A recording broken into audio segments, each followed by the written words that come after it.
He pasado 26 años sentado frente a asesinos, estafadores y mentirosos. Y jamás había sentido tanto miedo como la noche en que la mejor amiga de mi esposa la miró directamente a los ojos y le dijo: a veces te miro y ya no logro encontrarte. Porque no estaba seguro de que se equivocara. Déjenme presentarles a todos, porque esta historia tiene personajes y cada uno de ellos importa. Marcus. Ese soy yo. Tengo 54 años. Soy detective de policía retirado y ahora trabajo como investigador privado para compañías de seguros. Pasé 26 años leyendo a las personas para ganarme la vida, descubriendo quién mentía, quién ocultaba algo y quién intentaba decir la verdad sin saber cómo hacerlo. En términos honestos, soy un hombre observador y de pocas palabras. Nadia. Mi esposa. Tiene 52 años. Trabaja con gobiernos locales y organizaciones vecinales para desarrollar programas que ayuden a las personas que los grandes sistemas suelen olvidar. Es el tipo de mujer que entra en una sala llena de funcionarios cansados y escépticos y, de alguna manera, 40 minutos después, consigue que todos acepten intentar algo que juraron que jamás harían. En cualquier lugar al que llega, es la persona más enérgica y llena de vida de la habitación. Me enamoré de ella a los 44 años, más tarde de lo que la mayoría de los hombres encuentra aquello que le cambia la vida para siempre, y desde entonces nunca me he recuperado. Serena. La mejor amiga de Nadia desde que ambas tenían 22 años. Inteligente, cálida, ferozmente leal y, hasta cierto sábado en particular, absolutamente convencida de que yo estaba convirtiendo poco a poco a su mejor amiga en una sombra de sí misma. Y luego está un personaje más. El correo electrónico. Ya llegaremos a él. Dependiendo de a quién le preguntes, es o bien el gesto más romántico que ha ocurrido en nuestro matrimonio o el más vergonzoso. Nadie sostiene que ambas cosas son ciertas. Como de costumbre, tiene toda la razón. Serena llamó un sábado por la mañana para preguntar si podía venir a casa. Su voz tenía ese tono cuidadosamente contenido y apagado de alguien que está reprimiendo una urgencia. 26 años como detective te enseñan a reconocer ese sonido. Significa que alguien ya tomó una decisión y está completamente comprometido con ella. Antes de que llegara, Nadia me tocó el brazo en la cocina. Está preocupada. Por mí. Por nosotros. Déjame manejarlo. Solo quédate cerca, ¿de acuerdo? Fui al despacho. Dejé la puerta entreabierta apenas 1 centímetro. Tomé el libro más cercano y leí el mismo párrafo 11 veces sin comprender una sola palabra. Entonces se abrió la puerta principal. Serena no perdió el tiempo. Nunca lo hace. A los 5 minutos escuché aquello que había estado ensayando durante todo el trayecto. Dijo que llevaba 18 meses observando a Nadia. Desde que yo había aparecido en su vida. Y que lo que veía la había asustado. Nadia se había vuelto callada. No una calma serena. Una desaparición silenciosa. Habían comenzado las cancelaciones. Pequeñas excusas imprecisas. Tenemos algo pendiente. Luego te explico. Palabras que Nadia jamás había utilizado antes de conocerme. Había dejado de hablar de sus propias opiniones.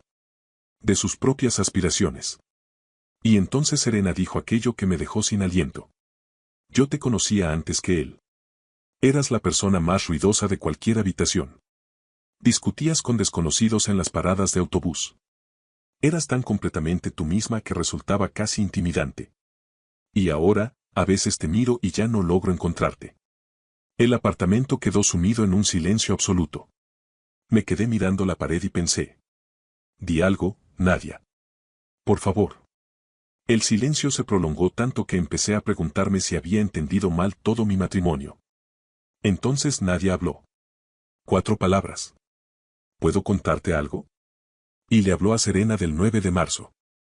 Nadia había pasado casi un año trabajando en un proyecto que amaba profundamente, un programa de vivienda comunitaria, una colaboración entre el ayuntamiento y 3 asociaciones vecinales de zonas de la ciudad que llevaban 30 años siendo ignoradas. Lo había entregado todo. Tardes. Fines de semana. Noches enteras. Muchas veces extendía documentos sobre la mesa de café y analizaba problemas en voz alta mientras yo me sentaba a su lado pensando. Así es como luce cuando está siendo más ella misma que nunca.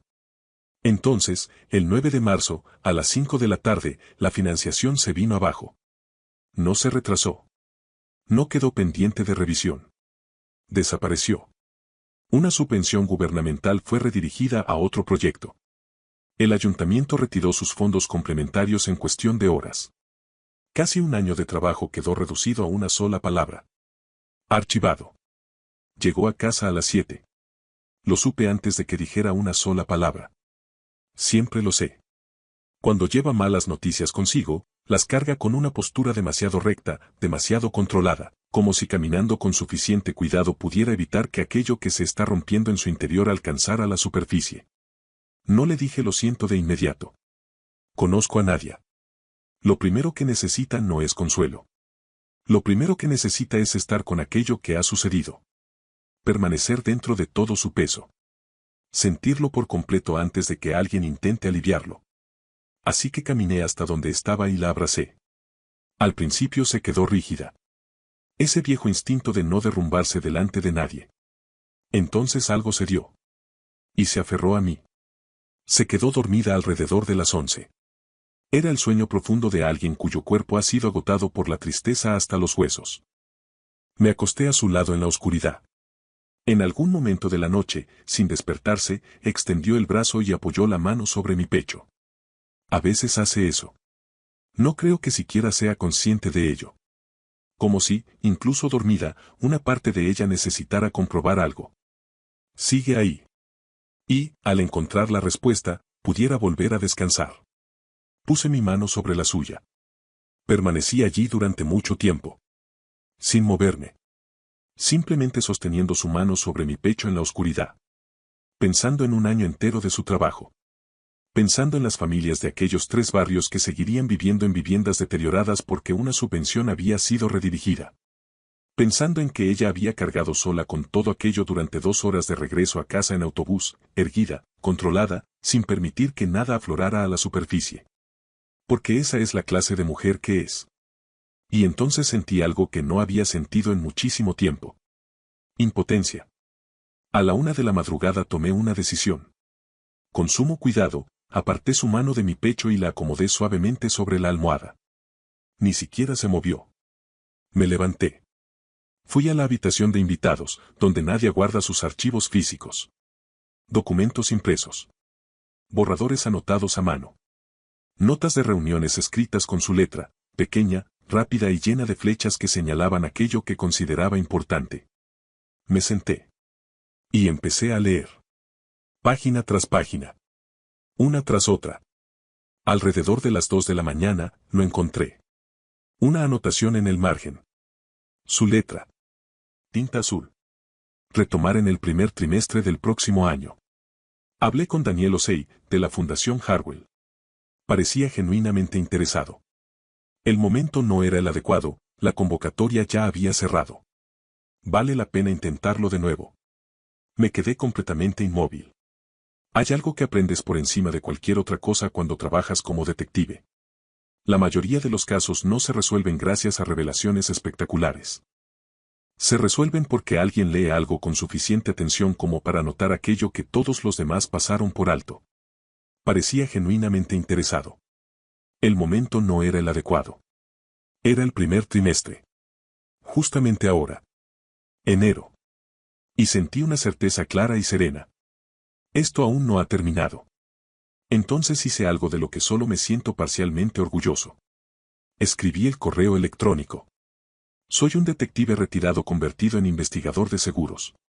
Durante 26 años, mi escritura profesional consistió en frases como: el sujeto fue observado a las 14:32 ingresando al establecimiento por la entrada trasera, contradiciendo su declaración previa sobre limitaciones de movilidad.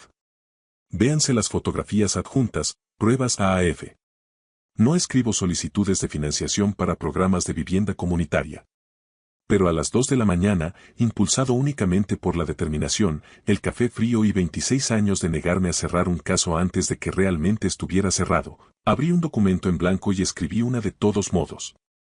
Escribí durante 1 hora y media. En el correo utilicé la expresión arquitectura de resiliencia comunitaria de base. A día de hoy, no estoy completamente seguro de lo que significa. También escribí algo que Nadia suele leer en voz alta cada vez que quiere verme sonrojarme un poco. Decía así: De la misma manera que un detective experimentado construye un caso no a partir de una sola prueba, sino mediante la cuidadosa acumulación de muchas pequeñas verdades, este programa ha sido construido pieza a pieza a partir de las necesidades reales y documentadas de familias reales, y, como cualquier caso sólido, merece ser escuchado adecuadamente antes de ser archivado. Comparé un programa de vivienda comunitaria con una investigación criminal. En una solicitud de financiación dirigida a una fundación benéfica. A las 2 de la madrugada. Entonces me detuve. Porque no me correspondía enviarlo. Guardé el borrador y regresé a la cama. Nadia se movió ligeramente cuando me acosté a su lado. Sin abrir los ojos, preguntó. ¿Estás bien? Sí. Vuelve a dormir. Y lo hizo. A la mañana siguiente, mientras tomábamos café, primero le mostré la anotación en el margen. Luego le enseñé el borrador. Lo leyó en completo silencio. Llegó a la parte del detective. Se detuvo. La leyó otra vez. Después dejó las hojas sobre la mesa con una lentitud deliberada, de esa forma en que uno deposita algo cuando está haciendo un enorme esfuerzo por no reaccionar de inmediato. Marcus. Sí. ¿Comparaste mi programa de vivienda con un caso criminal? Como metáfora estructural. Para mostrarle a la fundación lo fundamentado que está el proyecto en evidencia real. ¿A las 2 de la madrugada?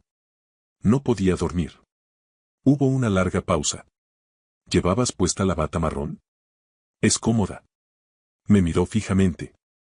Y entonces se cubrió el rostro con ambas manos y se echó a reír. No una risa educada. La de verdad. La grande. La que nace en el estómago y termina llenando toda la cocina. Y, desde detrás de sus manos, dijo. Marcus Emmanuel Ackefer. Tienes 54 años. Te quedaste despierto hasta las 3 de la mañana escribiendo una solicitud de financiación usando metáforas de detective para un programa en el que jamás has trabajado en tu vida. Sí, respondí. Levantó la vista. Tenía los ojos brillantes. No brillantes de tristeza. Dado otro tipo. También es, dijo en voz baja, el gesto más amable que alguien ha tenido conmigo. Aquella misma tarde escribió su propia versión. Era mejor que la mía.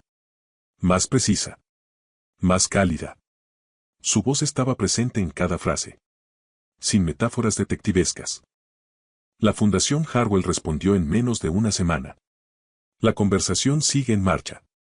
Todo esto, la anotación en el margen, el correo del detective, la bata marrón, fue lo que escuché a Nadia contar a través de aquella rendija de apenas 1 centímetro en la puerta del despacho.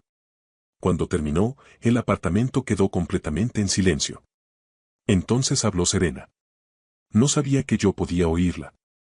Y lo dijo con esa voz suave que aparece cuando alguien está revisando sinceramente una convicción que había sostenido durante mucho tiempo. Él leyó todo el expediente. Pausa. Ese no es un hombre en el que ella se esté perdiendo. Otra pausa. Es un hombre en el que encontró dónde quedarse. Dejé el libro sobre mis piernas. Miré la pared. Y respiré. Por primera vez en lo que parecían 40 minutos. Nadia vuelve a ser la persona más ruidosa de cualquier habitación. Pero aquí está lo que Serena no entendía. No es que yo la haya vuelto más pequeña. Es que ahora tiene un lugar donde puede descansar cuando el mundo intenta hacerla cargar con demasiado. Y cuando ya no necesita descansar. Vuelve a levantarse. Tan luminosa. Tan intensa. Tan inconfundiblemente ella. Como siempre debió ser. La semana pasada la vi discutir con un funcionario del ayuntamiento durante una reunión comunitaria. Estaba inclinada hacia adelante, firme, sin soltar el tema, negándose a aceptar una respuesta evasiva. Y yo estaba sentado en la última fila, con mi café en la mano, sintiendo algo que solo puedo describir como gratitud. No por la discusión, sino por ser la persona que estaba lo suficientemente cerca para presenciarla. Ese expediente sigue en la habitación de invitados. Lo conservo. Las noches en que no estoy seguro de estar haciendo las cosas bien, entro allí. Busco aquella nota escrita con tinta azul en el margen. Retomar en el primer trimestre del próximo año. Parecía genuinamente interesado. El momento no era el adecuado. Y entonces recuerdo lo que realmente es el amor. No la versión romántica. La verdadera. La cotidiana. La ordinaria. Es permanecer despierto mientras la otra persona duerme. Es leer aquello que construyó cuando el mundo decidió que no tenía importancia. Es encontrar esa única línea que dice: esto aún no ha terminado. Y creer en ella antes de que la otra persona pueda hacerlo. Tengo la intención de seguir siendo esa persona. Y en las noches en que no estoy seguro, me levanto. Leo el expediente. Busco la nota en el margen. Y me quedo en la habitación. Eso es todo. No hay ningún secreto más grande. No hay ninguna fórmula especial. Es simplemente eso. Y es suficiente.